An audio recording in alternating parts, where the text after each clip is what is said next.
In this video, I'm going to show you the timeline feature. I'm going to first compare it with the process page. So you can see here's my project with 3 slices. Let's take a look at plan. I've got a couple boxes. Click on a box. I've got some tasks, and number 1 has some subtasks. If I go to the sprint, you see I have set up as a board with 3 columns. And then if I go to close, it's a very straightforward, simple slice with no boxes, no board, just a set of tasks. All right, next thing I did is I went ahead and put in all of the dates. And now let's take a look at timeline. First thing you notice is that as soon as you click timeline, you're actually seeing the slices as slice bars on the left here. And here are the Gantt bars of each of these slices. So you can see the start to end dates. And if I was to expand by clicking this little arrow here, or even if you click on the bar itself, it'll do the same. Expands out. And remember, the first slice had 2 boxes. Here they are. Let's expand this box called Build Charter.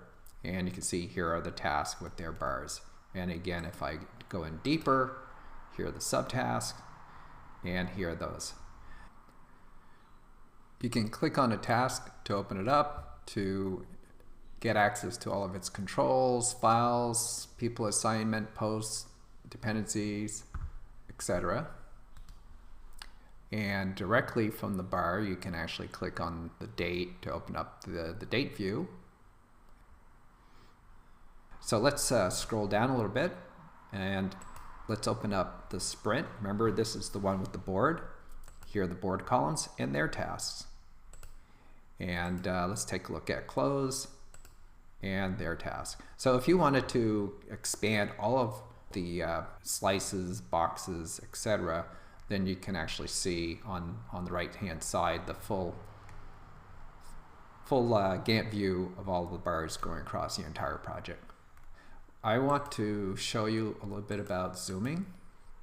Let's collapse everything here. And you can see here we're going from July through the end of September for the entire project. But if I want to zoom it in, just take the little zoom bar, drag it out. You see now I'm actually going into more and more detail down to the day level. And then you can zoom it back out.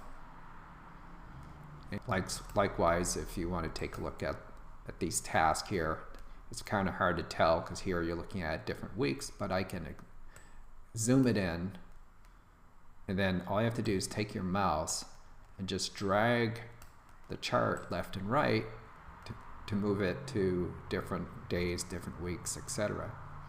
If you're on an iPhone or an iPad, you can use your finger to move it left and right, and you can also pinch your finger in and out to zoom in and to zoom out. Okay, let's take a look at other filtering. So I'm going to collapse these. And now I'm going to click on the plan slice. What I'm going to do is show you how you can use the pie itself as a filtering mechanism. So here I clicked on plan, and immediately you can see all of the bars for the plan. So we have the 2 boxes here, the 2 boxes in the chart. And if I click on a box, like Build Charter, you can see now it's only showing the task underneath in the chart view from those belonging to the Build Charter box.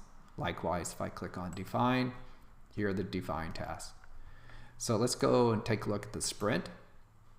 Remember, these are your column boxes, and these are the tasks under each column. Let's go to close, and likewise you've got it filtered just to the task within the close phase.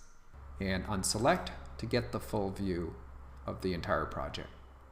I hope this video was helpful. Enjoy playing around with the timeline.